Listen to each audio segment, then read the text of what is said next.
Hi friends, Pandian stores இனி வரும் காலங்களில் என்னென்ன சுவாரஸ்யங்கள் நடக்க போகுதுன்னு பார்க்கலாம். தங்கமயில 4 அப்பயே அங்கே விட்டுட்டு வந்திருந்தா நல்லா இருந்திருக்கும் அப்படின்னு நினைக்கிறவங்க கமெண்ட் பாக்ஸில் கருத்தை தெரிவிச்சிருங்க ஃப்ரெண்ட்ஸ். சரவணன் என்ன பண்ணுறாங்க, நீ படிக்கவே இல்லைங்கிறத இப்போ சொல்கிறியே, இது நாள் வரைக்கும் ஏன்டி சொல்லலை? சே, நீ இவ்வளோ கேவலமானவளா? மூஞ்சில முழிக்கவே பிடிக்கல. என்னைக்கு அந்த ஹோட்டலில் நீ உன்னை பார்த்தனோ அப்போவே பாதி விட்டு போச்சு, இப்போ மீதி விட்டு போச்சு, நீங்கள் மூஞ்சில முழிக்காது அப்படின்னு விட்டுட்டு வந்துடுறாங்க. இவங்க சோகத்தில் அழுதுட்டு அப்படியே கண் போன போக்கிலே கால் போன போக்கிலே போயிடுறாங்க. இவர் என்ன பண்ணுறாரு, நேராக வீட்டுக்கு வர்றாரு. மனசு கஷ்டத்தோட அப்படியே ரூமுக்குள்ளே படுத்துடுறாருங்க சரவணன். இங்கே கோமதி அடுப்பிலேருந்து பார்க்குறாங்க. சரி, 2 பேர் தான் போயிட்டு 2 பேரும் வந்துட்டாங்க போல இருக்கு அப்படின்னு நினச்சிட்டு இருக்காங்க. ரொம்ப நேரம் வெளியில் வரலன்ட்டு சரவணா அப்படின்னு கோமதி எழுப்புறாங்க. அப்படி என்னம்மா அப்படிங்கிறாங்க. டீ எதுவும் குடிக்கிறியாடா? என்னடா பண்ணுறீங்க அப்படிங்கிறாங்க. சும்மா தாம்மா, தலை வலிக்குதுன்னு தான் படுத்திருக்கேன். அதான்டா டீ வேணுமா? மாத்திரையெல்லாம் போட்டேன், டீ குடிச்சிட்டேம்மா, நீ போமா அப்படிங்கிறாங்க. என்ன இவன் கடுக்கடுன்னு விழுகிறேன். தங்கமயில் அப்படிங்கிறாங்களா?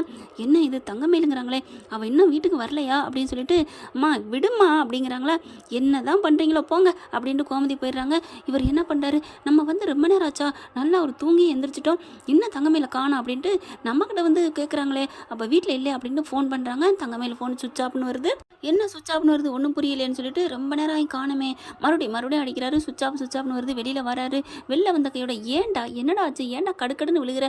ஒன்றும் இல்லைம்மா, நீ போகலையா, வேலைக்கு போகலையா, எங்கேயோ போனீங்க, காலேஜுக்கு போகிறேன்னு வந்துட்டீங்க அப்படின்னு அவங்க அம்மா கேட்குறாங்க. இல்லைம்மா, தங்கமயில் வல்லம்மா அப்படிங்கிறாங்க.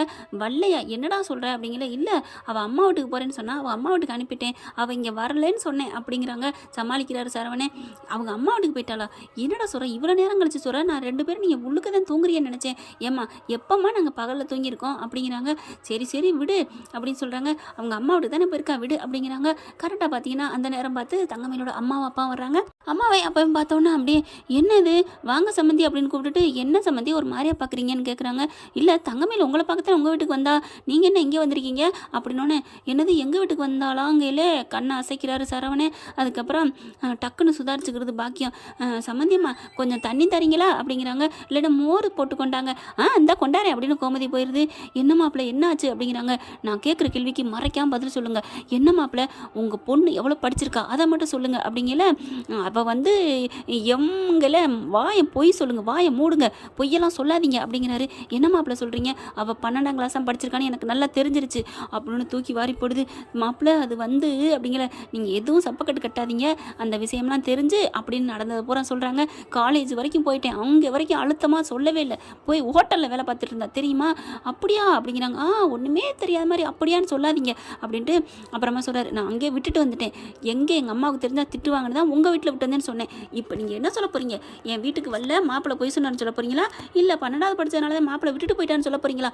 அது வந்து மாப்பிள்ளைங்களே அவங்க மோரை கொண்டு வந்துடுறாங்க கோமதி. இந்தாங்க சம்மந்தி அப்படிங்கிறாங்க.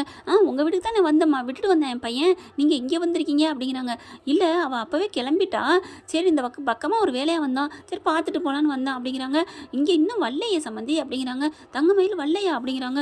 ஐயோ எங்கே போனான்னு தெரியலையே மாப்பிள்ளை அப்படிங்கிறாங்க. சரின்னு ஃபோன் அடிச்சுட்டே இருக்காங்க. அவள் அப்போவே கிளம்பிட்டாளே அப்படிங்கிறாங்க. கிளம்பிட்டானா எப்படி காணுமே அப்படின்னு சொல்லிட்டு, சரி சாயந்தரம் வரைக்கும் பார்ப்போம் அப்படின்ட்டு இருக்காங்க. கோமதி அப்படி சொல்லிட்டு போனாலும் இங்கே என்ன பண்ணுறாங்க, தங்கமயில் அப்பா அம்மாவும், மாப்பிள்ளை ப்ளீஸ் மாப்பிள்ளை தேடுங்க மாப்பிள்ளை அப்படிங்கிறாங்க. சரி விடுங்க, நான் தேடித்தானே ஆகணும் அப்படின்னு சொல்லிட்டு அங்கெங்கே கிளம்புறாரு. ஒவ்வொரு இடமா தேடுறாரு. கோயில் குளம் அம்பட்லேயும் தேடிட்டு இருக்காங்க. சே, நம்ம தங்கமயில் இது கூடலாம் வந்திருக்காருல இந்த கோயிலுக்கு அப்படின்னு ஒவ்வொரு இடத்துல போயில தங்கமயில் நினப்பு அவருக்கு வருதுங்க. என்னதான் இருந்தாலும் பொண்டாட்டி இல்லையா, பார்த்தா எல்லாரும் ஒவ்வொரு இடமா தேடிட்டு இருக்காங்க. காணோம் அப்படியே தேடுறாரு. தங்கமயில் நீ எங்கடி போன அப்படின்னு சொல்லிட்டு இங்கே வீட்டுக்கு வராரு. என்னடா ஆச்சு அப்படிங்கிறாங்க. அப்பா கிட்ட எல்லா உண்மையும் சொல்கிறாங்க.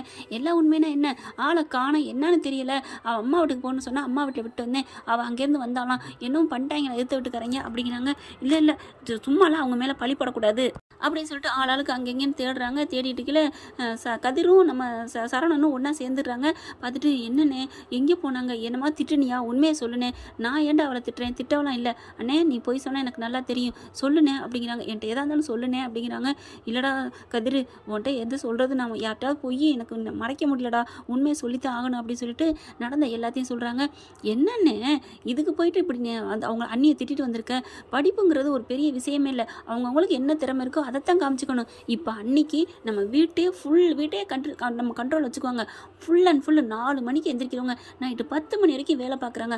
அந்த திறமை யாருக்குமே வராது. என்னென்ன நீ இப்படி பண்ணிட்ட? கதிர் என்னடா சொல்கிற? போனேன், உனக்குன்னு யாருன்னே கடைசி வரைக்கும் வரப்போகுது? நம்ம அண்ணியை விட உனக்கு இன்னொரு பொண்ணு கிடச்சிருமா? படிப்பு தான் உனக்கு வந்து சோறு போட போகுதா? படிப்பு சோறு போடும் இல்லைங்களே, இப்போதைக்கு அவள் படிப்பு வச்சு அவள் வேலைக்கு போய் நீங்கள் சாப்பிட போறியா? என்னென்ன இப்படி பண்ணிட்ட அப்படிங்கிறாங்க. அப்படி பார்க்குறாரு. அண்ணே நீ பண்ண தப்புண்ணே அப்படிங்கிறாரு. டேய், உனக்கு இந்த மாதிரி விஷயம்லாம், எனக்கு இந்த மாதிரி விஷயம் நடந்தால் நான் பெருசாகவே எடுத்துக்க மாட்டேனே. இன்னொன்று தெரியுமா, என்னை விட உன் விஷயம் எனக்கு இது ஏற்கனவே தெரியும். என்னடா சொல்கிற? ஆமாம், எனக்கு ஏற்கனவே அவங்க 12ஆம் கிளாஸ் தான் படித்தாங்கன்னு எனக்கு தெரியும். அங்கே காலேஜ்லேருந்து என் ஃப்ரெண்டோட அண்ணன் படிச்சிருக்கான். அப்போ தான் நான் கண்டுபிடிச்சேன்.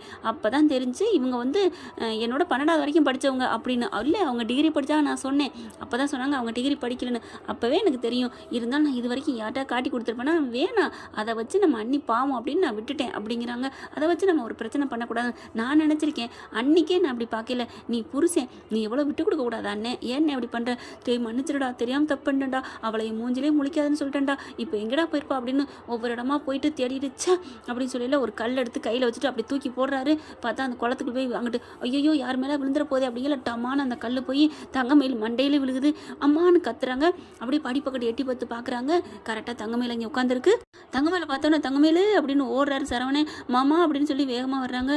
என்ன மயில் இங்கே வந்து உட்காந்துட்ட? எனக்கு வாழவே பிடிக்கல மாமா, அதுதான் நீ என் மூஞ்சிலே முழிக்கக்கூடாதுன்னு சொல்லிட்டீங்களா, அதான் நான் எதுக்கு இனிமேல் யாருக்காக வாழணும் அப்படின்ட்டு தான் நான் குளத்துல குளுத்து ஏதாவது பண்ணிடுவோமா, விழுந்துக்கிறோமா, உயிரை விட்டுருமான்னு வந்தேன். ஆனால் மனசு கேட்கவே இல்லை. மாமாவை விட்டுட்டு போகிறதா, அத்தையை விட்டுட்டு போகிறதா, எனக்கு எல்லாம் குறிப்பாக ராஜி மீனா இவங்கெல்லாம் என் கூட பிறந்த தங்கச்சி மாதிரி இருந்துட்டாங்களா, அவங்கெல்லாம் விட்டுட்டு போகிறதுக்கு எனக்கு மனசே கேட்கல. அதனால தான் மாமா இங்கே வந்து உட்காந்துட்டே இருந்தேன் அப்படிங்கிறாங்க. பாத்தியாண்ணே, சின்ன பிள்ளை மாதிரி அழுகிறாங்க பாரு.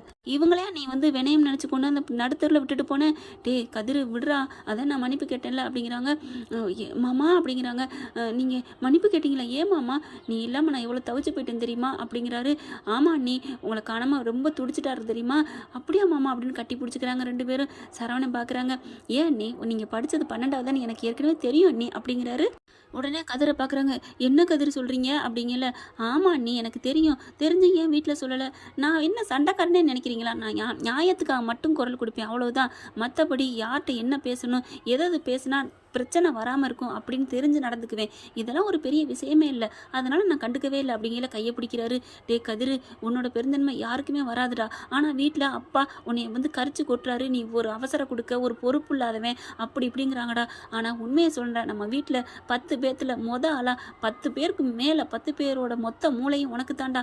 பொறுமை, சகிப்புத்தன்மை, நல்ல மனசு எல்லாமே உனக்கு தாண்டா இருக்குது. உன்னை போய் அப்பா தப்பாக நினைக்கிறாரு. அண்ணே விடுனே, இப்போவும் நான் சொல்கிறேன், நீ தப்பாக தான் புரிஞ்சிட்ருக்க. அப்பா நல்லதுக்கு தானே கண்டிப்பார், அதை நான் ஒரு நாளும் தப்பாக நினச்சதே இல்லை அப்படிங்கிறாங்களா.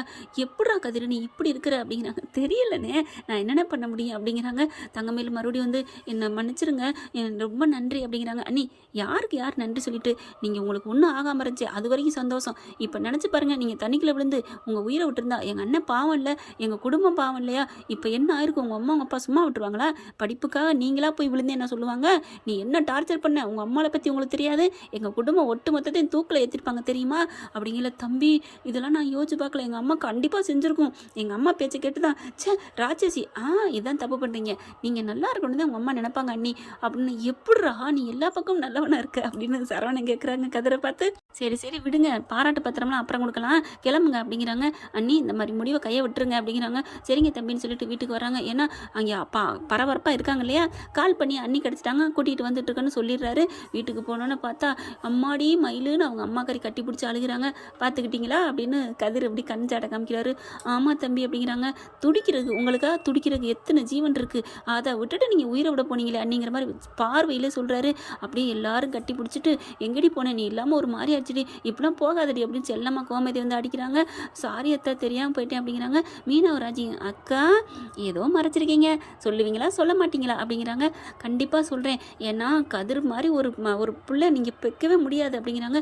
ஏண்டி என்னடி அதெல்லாம் அப்படித்தான், நான் வெளில சொல்ல முடியாது மாமா. உண்மையிலே நான் என் புருஷனாக இருந்தாலும் கூட சொல்கிறேன், கதிர் ரொம்ப தங்கம், சொக்க தங்கம். இந்த மாதிரி ஒரு பிள்ளைய பெக்க நீங்கள் கொடுத்து வச்சுருக்கணும் ராஜி, இந்த மாதிரி புருஷன் கிடைக்க நீ கொடுத்து வச்சுருக்கணும் ராஜி அப்படிங்கிறாங்க.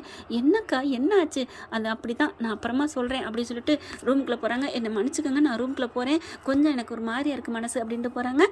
என்ன ஃப்ரெண்ட் இப்படி போனால் சூப்பராக இருக்கா? இந்த பதிவு உங்களுக்கு பிடிச்சிருந்துச்சுன்னா உங்கள் பொண்ணான கையில் ஒரு லைக்கை போட்டு சப்ஸ்கிரைப் பண்ணிடுங்க. Thank you friends.